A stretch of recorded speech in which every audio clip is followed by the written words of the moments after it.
Good afternoon and happy Friday to all you kids. I'm here with my friend and daughter Ingrid. We're going to be talking to you about week 5 social studies, and Ingrid brought a special guest. Kangaroo rat. Yeah, it's a kangaroo rat. Can you hold it up high enough for them to see the whole rat? There you go. It has a very long tail also. So we are going to be talking about the Reform era, which is from the time period basically 1800 through the 1860s, 70s, some of this.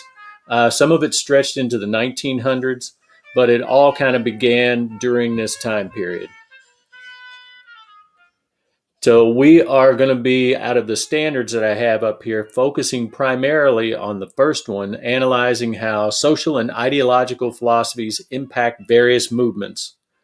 And we're also going to look at some of the changes that were brought about. Are you ready, Ingrid? Yep. All right, Ingrid's ready. Let's do this. I'm ready. Kangaroo rat's ready.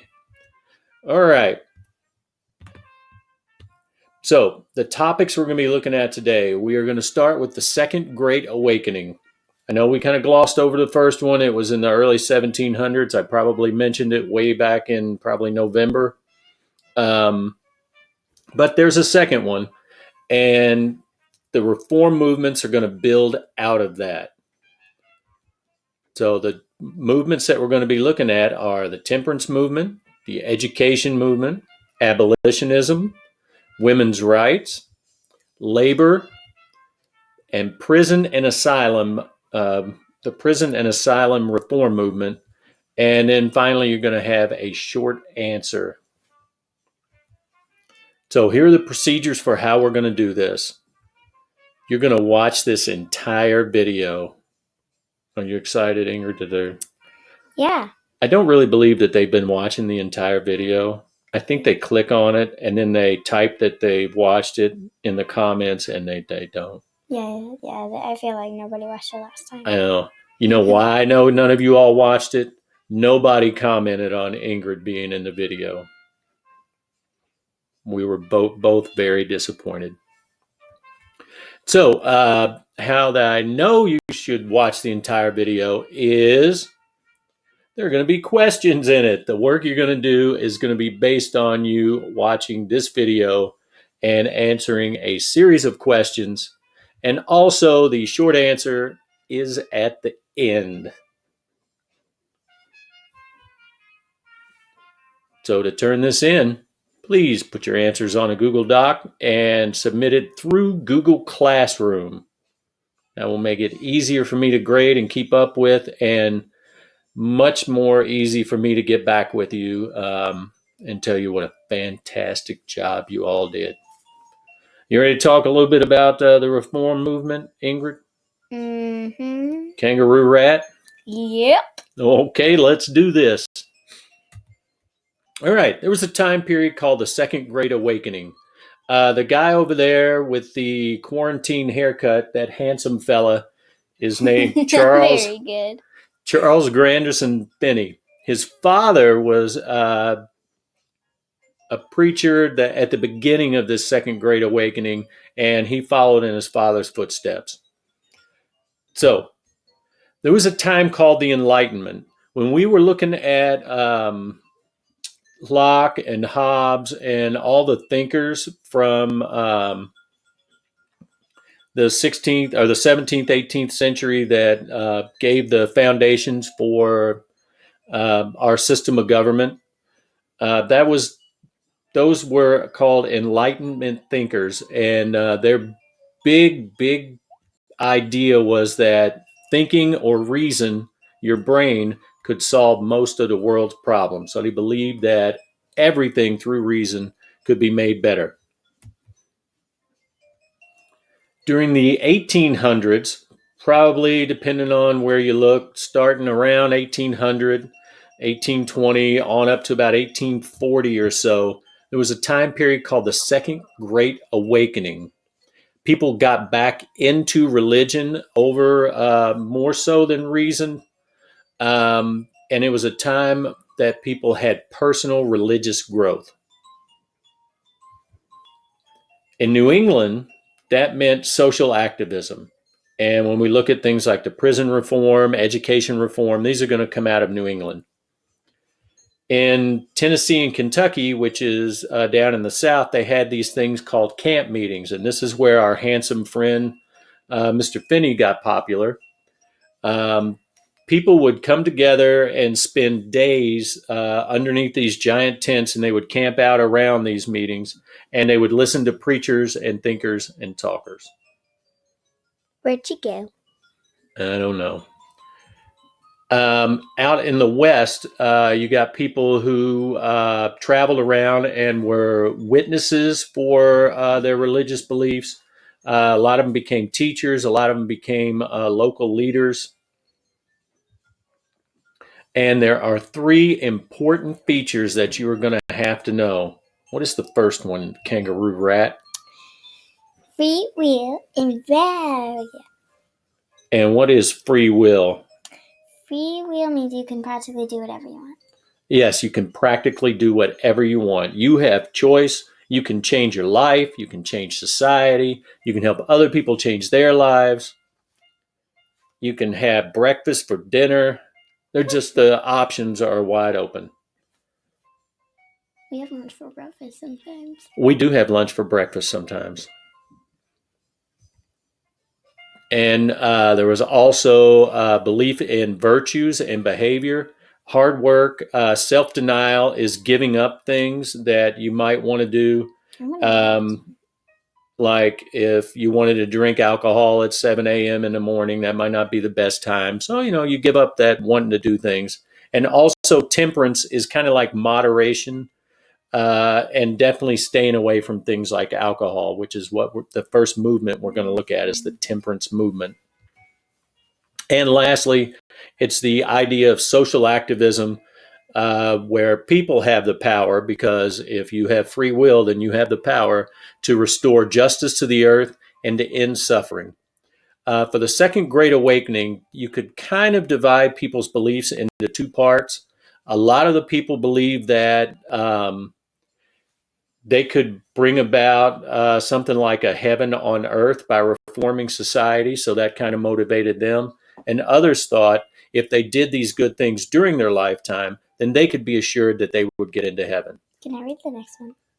Ingrid and Kangaroo Rat are going to help with the next one. You can read the question. There's a question after this.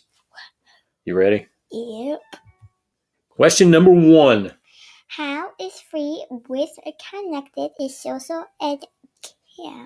Activism? activism? All right. So this idea that you can do whatever you want, how is that connected to the idea of social activism, or that you have the power to change the world? And I included a picture, a painting of a camp meeting where they are not practicing proper social distancing. They all have corona probably now. They all have. I bet you're right. Look at them all. They're covered in it. They're all in corona. All right. You ready for another reform movement? Mm-hmm. All right. Let's do this then. 2. This is the temperance movement. Can you see what the women have on their sign? Uh-huh. What's it say? Lips that touch liquor shall not touch ours. So, Ingrid, there's no kissing those nice ladies if you've been drinking liquor. Can you see what's in the picture below that, what it looks like? A man with a woman. And what's he look like he's doing? Punching her. Yeah, so this is kind of the guideline for the temperance belief. The part on the other side that's cut off by our gorgeous faces there is kind of like a thermometer.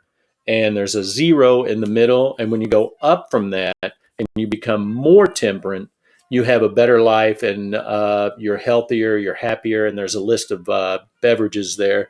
And if you go down farther away from the 0 into excess or extra, or drinking too much or taking too much of these intoxicating substances, then you get into things like murder, suicide, death, poor health. So this was their belief. You ready? Mm-hmm. All right. So what was the temperance movement?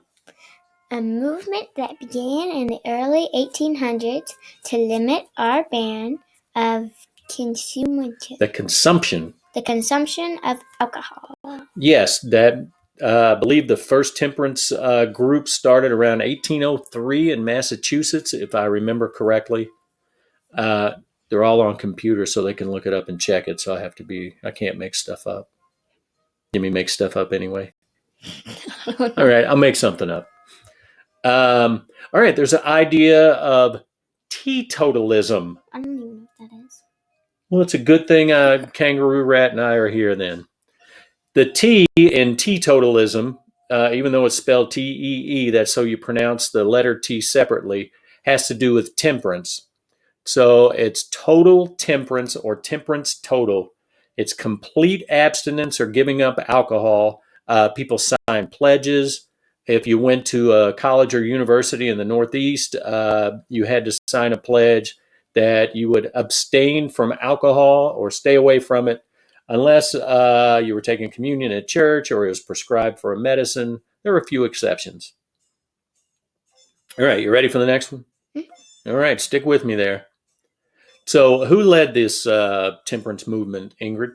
Largely led by middle and upper class white women whose social role was ensure to make sure the health of religious salvation in the family. The social one, there should be social distancing. So.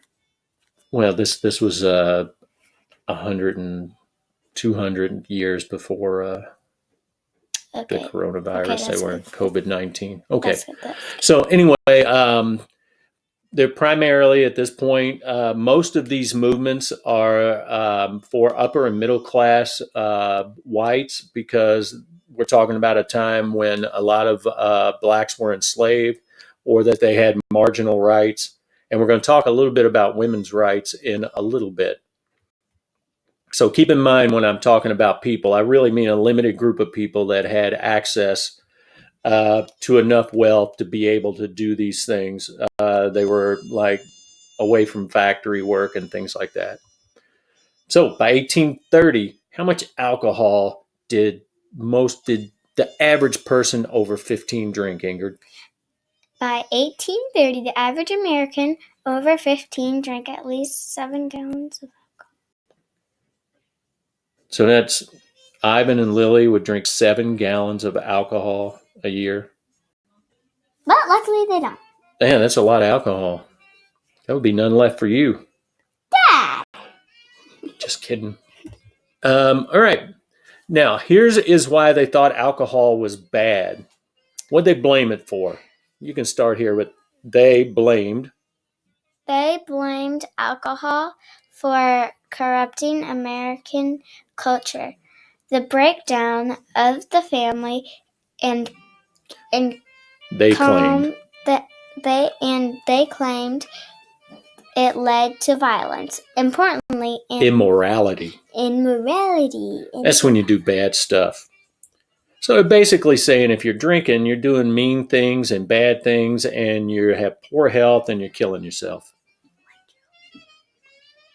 I hope you did not hear her just say "like you" to me, because that hurt a little bit inside. No, not someone else.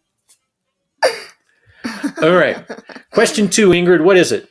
Why women leaders in the temperance? Why were women leaders in the temperance movement? Yeah. Can you see what's going on in the picture? They're dumping alcohol out. Yeah, and they're smashing the bourbon barrels there, and the woman in the middle, who's the focal point of the picture, she's looking up. Why might she be looking up? Because she's dumping alcohol out, and she's so happy. She's like, yes. Who would you be looking up to? God. Yeah, there you go. It's an effort to show in the drawing that she has religious beliefs that are motivating her to dump out all the alcohol. Which that is a good thing. Yes, that's a connection to the Second Great Awakening. I'm going to keep making these connections to the Second Great Awakening, Ingrid, because at the end, you know what the kids are going to do? What? They're going to answer a question connecting these things to the Second Great Awakening. Don't tell them. You just did. It's a surprise. They're not listening. Okay, yeah. All right. Education reform. Can you read these at all? Can you read that last one down there? The idle fool was Idle fool the idle fool was is whipped. at school. See, it's a rhyme to help teach the kids their morals and their lessons. It says the idle fool is whipped at school, which means if you don't work, you're going to get a beating. I'm just gonna, All right. So we're going to talk about education reform and Horace Mann, whose high school yearbook picture I found. They didn't have pictures back then. Shh. All right.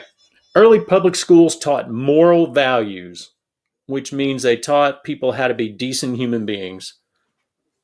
At least what they thought their idea of a decent human being was. So, free public education was common in New England, but it didn't really happen much in the South. People who could afford to were sent away to school, or they were taught at home by private tutors, which meant very few people. So Horace Mann, the guy in the bottom corner there, started the common school movement. And what was the common school movement there, Ingrid? What they used property taxes to do what? Pay for public schools, Yeah, a big difference was for Horace Mann is there used to be the idea that giving a kid a beating was a good way to make him a better student. Which, they wrong. Let's not, 100% throw that one out yet. It's still, we'll think about it. No, Dad, they're wrong. Because if you give them a beating, they're going to want to swat you in the head with a metal bat. Right. Well, I don't want anybody swatting me in the head with a metal bat, so I guess we can keep that one. I just saw your password. So he started what were locally controlled,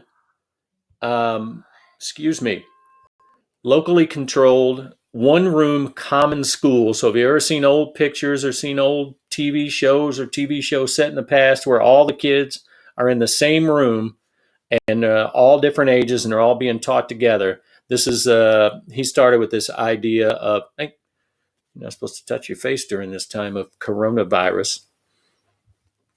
Okay, here are 2 quotes from our friend Horace Mann. Be astonished to die. Ashamed. Be ashamed to die that you have won some victory for humanity. All right. And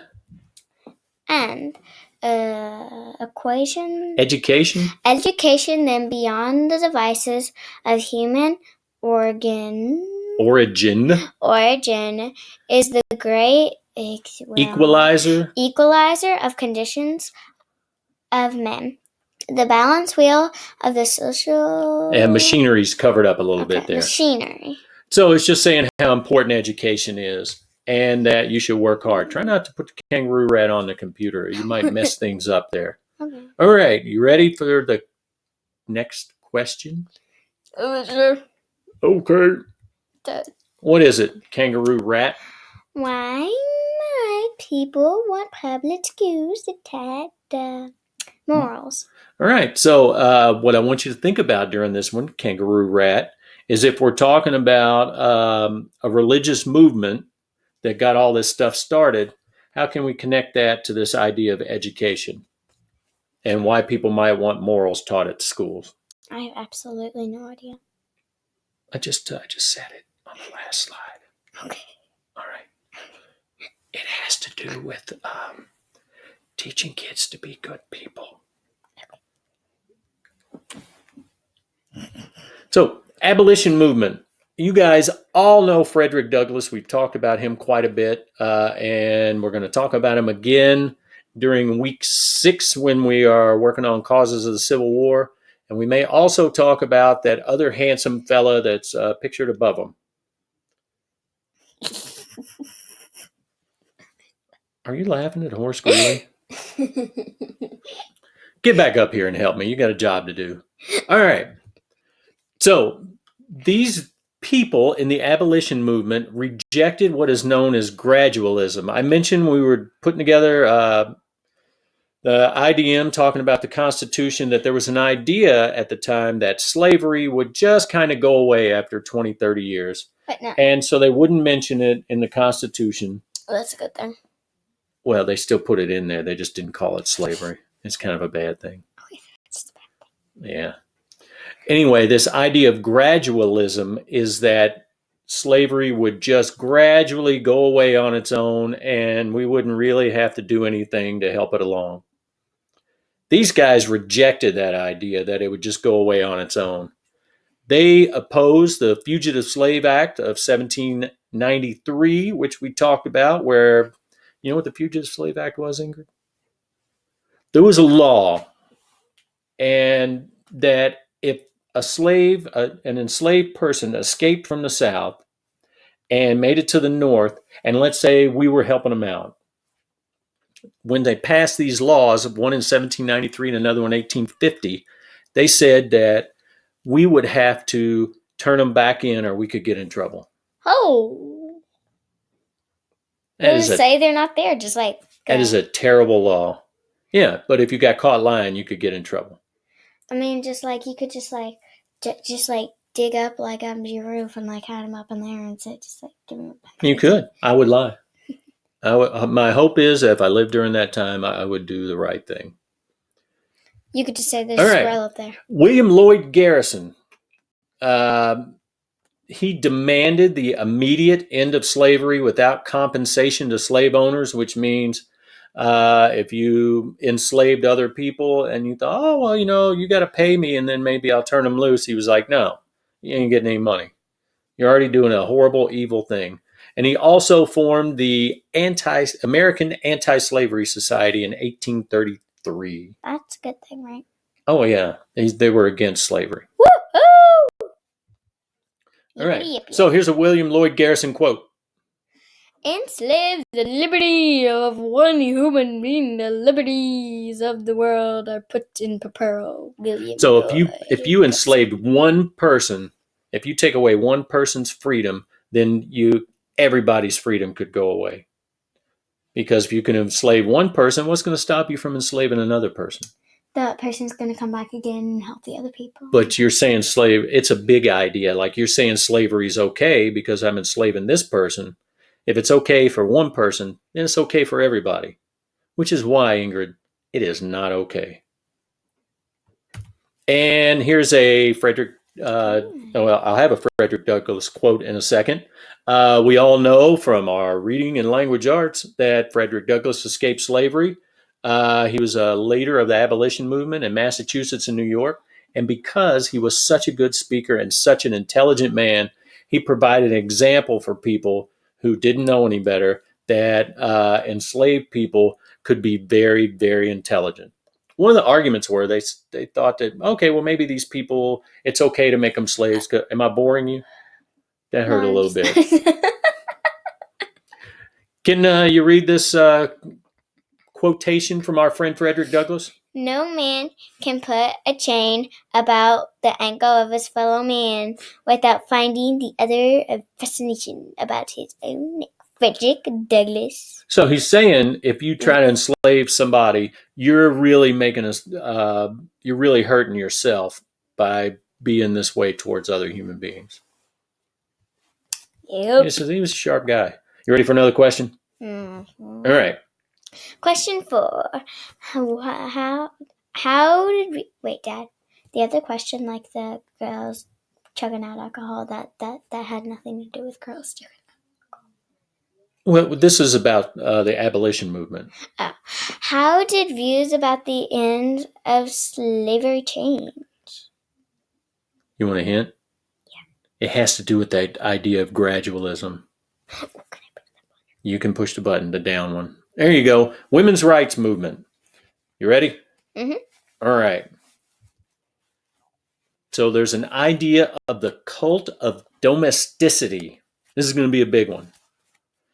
It is a belief, a domestic has to do with things at home. And there was a cult or a belief, a very strong belief about domesticity or things that are women's role in society. And what is it, Ingrid? Woman undead as uneducated wives and mothers, prayer and heart, mind and body, stay at home. So all these ideas that women shouldn't have jobs, women shouldn't be going out of the house, women shouldn't be doing anything dumb. other than, It is very, very dumb. being in the kitchen. It's very, very dumb. I tell you, it is very, very dumb. All right, Kangaroo Rat is, like the rest of us, opposed to such a ridiculous idea. But it was a common idea during that time. Stupid ideas these days. So the women's rights movement, which we talked about before in class, opposed slavery, and they fought for suffrage, which was the right to vote. That's a good thing, right? Yes, women should be able to vote. That's a good thing, peeps. Okay. That's a very Move good to Rat. Thank you. So Elizabeth Cady Stanton, Susan B. Anthony formed not only the National Women's Loyal League, but the National Woman Suffrage Association. We read from the Seneca Falls Convention, which was organized by Elizabeth Cady Stanton and Lucretia Mott for the purpose of discussing the social, civil, and religious condition of the rights of women. Would you like to? Look at it. They don't know that there's a cat over there that you're laughing at. Okay. All right, pay attention here. It's reading time. Okay. Wait, what? Wait, which one do I read? The last one. Oh, the history of the past is but one, the long struggle upward to equality. Elizabeth Cady Stanton. So she's saying that all of history is a struggle towards equality. We were kind of looking at that idea too before school abruptly ended. All right, here's the next question, which is, Ingrid? Try to focus here. Okay. How did the cult of domesticity affect equality? Is that equality? Yeah. Equality for women. You did a nice job. So how does this idea that women should be at home, pure of heart and mind and body and taking care of the kids and not working and submissive to their husbands, how did this affect their opportunities for equality? I don't even know what equality means. So for them being equal to men. Oh, that is not very equal. It was not. But don't give away answers here. These kids are working. All right. Labor reform. See these? I'm going to put you in a little factory like those two boys right there. No, get your little fingers in the machines. Nuh-uh. All right. I'll get the cutting knife and just cut that machine in half. Oh, my goodness. Don't rock the table there. All right, labor reform. I'm going to talk a little bit about child labor and labor in general. So by the 1830s, and this is also something we were just working on when the school ended. A majority of work was done in factories and mills. So we're talking about the growth of the United States and mill workers and things like that. How long did they work? Like all day. 13 hours.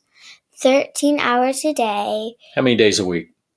6 or 7. 6 between 7. So they were rich then, right? Yeah. No. No? No. So they worked 13 hours a day, 6 or 7 days a week, and they didn't make much money? No. That's crap. All right. So inexperienced workers, like people, I believe we were using the term unskilled when we were talking about this earlier, and children. They worked in hazardous machines, like you could see those two boys over there, could easily be injured in there, and injuries were indeed common. So people like in the quotation I have up there from the New England Association of Farmers, Mechanics, and Other Working Men did start a labor movement partially to end child labor. So at the time, if you got injured or you got fired or you couldn't find a job, there was no money for you. You starved. It was kind of a worker starve sort of thing. If they use chemicals or toxic materials in the factories, very little protection for you. You know what happened? They died. A lot of them did. Some women weren't able to have babies. A lot of the kids grew up with diseases. A lot of the men and women who were older would get cancers and die. The kids would die or be sick. It was terrible. They developed lung diseases, liver and organ diseases from They don't breathing do that that air. anymore, do they? Not as bad as they did then. There's still Okay, some. now what do they do? Well, there are laws that Okay, that they helped bring about during now, this time. now what do they do with it? Well, all these people from the 1800s have passed away by now. Okay, but I mean, like you said, now they still do something like that? Oh, there's still some places where it's hazardous to work there. And you can read about that. Here, that'll be your homework today. No. Okay. So here's the part that you're going to need to know. Workers began to form what were called mutual aid societies, which means if you got fired or you got injured or you died, we would take care of you. If you were a man, we might take care of your family for you. If you're a woman, we would take care of your family. We would give you some of our pay if you lost your job. So they would start taking care of each other mutually or together, aid each other. That's a good thing. It's a very good thing. But they didn't eat each other. They did help each other. I thought you just said they ate each other. No, gave aid to each other, not ate each other. Come on, man. So eventually these became trade unions, and that's through which they organized workers, called strikes for better conditions, that sort of thing. So these trade unions came about from these terrible conditions and people wanting to help each other out. You know why I'm repeating that? Because of this question. Why did trade unions develop? All right. And this picture, I'm sorry, it's a little out of, like, we only go up to like 1877, but it's from 1888, a very, very important time period. I feel like that's a drawing for some In fact, you will be watching this on May 1st, and this is from the Haymarket massacre, and is directly related to May 1st. If you watch the video, you will watch it, which you're probably Yeah, if you're watching the video and it's Friday when you're supposed to be watching it, your homework can be, well, it's all homework, Ingrid. If you want an extension activity, you may look up the Haymarket bombing and what famous worldwide holiday it led to. You ready? Mm-hmm. All right. This is, I believe, the last one of the reforms. Prisons and asylums. An asylum is a place where they take care of mentally ill people. They were kind of bad at first, prisons and asylums. You yawn again. I'm really going to get like self-conscious about it. All right. So in 1821 in Auburn State Prison in New York, they had these 80 men locked up in solitary confinement. And over a very short period of time, a large number of them either committed, stop picking your nose, either committed suicide. Oh, it looked like it from here. Either committed suicide or had like a mental breakdown.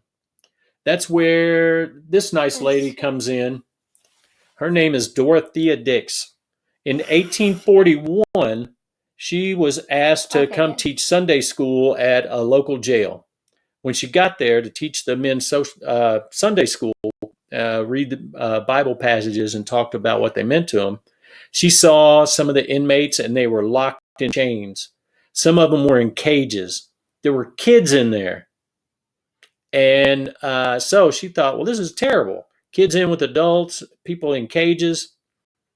So she started going around visiting over the next couple of years, visiting hundreds of jails and prisons in Massachusetts. She found the same stuff going on, and they had mentally ill people in the jails. You know what they did with the mentally ill people? Yeah. Crammed them all into dirty, crowded cells. You know what happened if they misbehaved? Whip. Yep, they took a beating, usually a whip. You're right. You're right about the whipping part. See, Ingrid gets whipped a lot, so she knows that. Dad, no, I do not. I don't even know if we have one in the house, unless you're lying. I know we don't know. No. Good.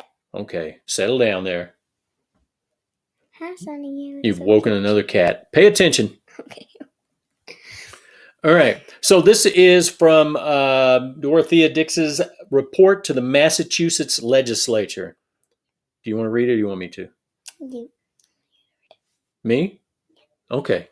I proceed, gentlemen, briefly call.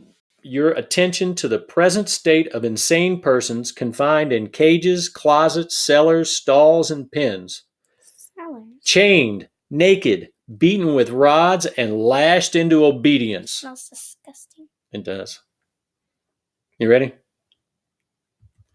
So early reformers, what they really wanted were prison libraries, teach people how to read so that they could read from the Bible. They wanted to reduce the amount of whippings and beatings. They wanted to, if you weren't in there for anything serious, to commute your sentence or let you out. And they wanted to separate people who were sick and women and children from each other. Wait, Dad, were those the people who were in jail, or did they just put there for no reason? In the picture? That's people from an asylum. It's a drawing. Wait, no, like the people are you talking about? Were they like in jail, or were yes, they like? But they didn't want the men and the women and the kids all in jail together. All right. So there was also something called moral management, which was started by a man named Dr. John Galt in 1841. And he was superintendent of the Eastern State Hospital in Williamsburg, Virginia. And basically, he believed that mentally ill people deserve dignity. So he introduced the idea of, in a therapy setting, having people do activities that would make them better, and also to talk to them about their problems. Treat them like people. I mean, they are people. They are, absolutely. I mean, they're not rats. They're not rats, that's true. All right, we're almost there. So, question number 7. What changes did prison reformers bring about? All right, that word that you kind of slurred over there, that's asylum. That's where mentally ill people stay. So they want to know what changes did Dorothea Dix, Dr. John Galt, the people who were in the prison reform movement, what did they bring about? All right, you ready? I believe we're at the big finish. Good. All right. Because I've been standing here for like 30 minutes. So, as I mentioned earlier, how did the beliefs of the Second Great Awakening, which was back at the beginning of the video, push people to enact reforms? So if you've been pausing the video and answering the questions as you go, you could just look down at your answer to number 1 and have an idea about the Second Great Awakening. And then you could give me a couple of examples from at least 2 of the reform movements. Keep in mind, you're going to be submitting this on Google Classroom. I think I'll put a form on there for everybody so that you have something to turn in. And I want examples from at least 2 reform movements. Also, watch the video. Don't just scroll to the end to see the answer. Well, we're at the end, so if they did, like, the answers we talked about, they're kind of written in there.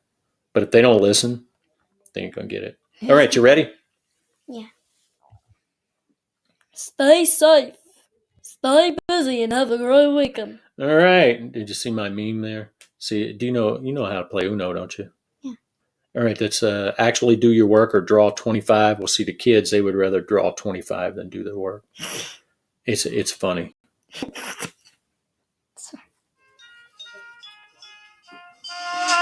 Okay, well, bye.